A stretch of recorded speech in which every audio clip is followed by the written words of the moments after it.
Та бүхэнд нэгэн сонирхолтой түүх өгүүлэхийн зэрэгцээгээр хачирхалтай харьцуултыг үзүүлнэ. Бидний үзэж буй энэ дүрс бол нийт 11 цаг шахам үргэлжилсэн ширүүн тулдаанд амьд үлдсэн дайчтай.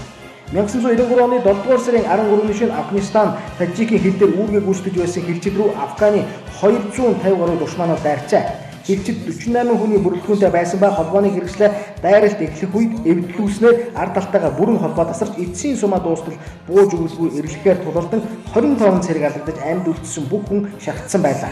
Гэвч тэд бууж өгөлгүй 11 цагийн турш эсрүүцэн байлдаж дайснуудыг хил нэвтрүүлсэнгүй.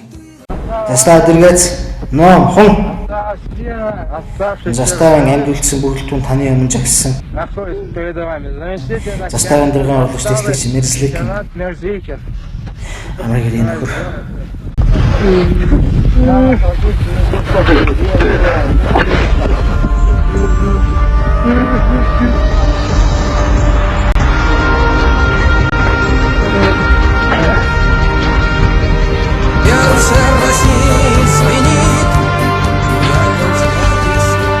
Ийхүү тэд цэрэг эрийн үүргээ нэр төртөгөөр биелүүлсэн юм. Амьд үлдэн шахагдсан боловч бууж өгөөгүй дайчдаас 6 хүн зурглаад улсын баатар цоо шагнаснаас баатарлагаар амир өгсөн 4 хүнд нь нэхэн шагнажээ.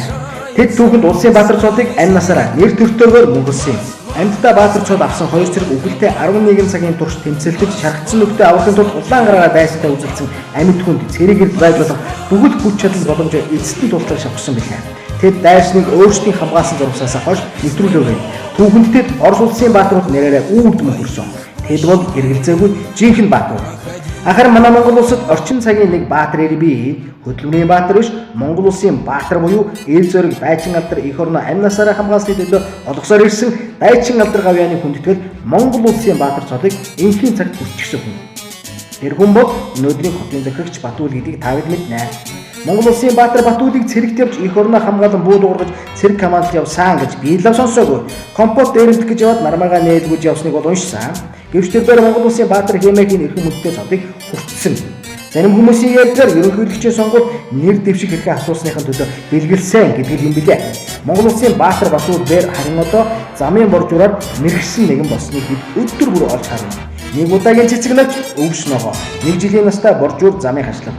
Монгол улсын баатар түүний өдөр тутмын хийдэг. Монгол улсын баатар түүний өдөр тутмын хийдэг ажил.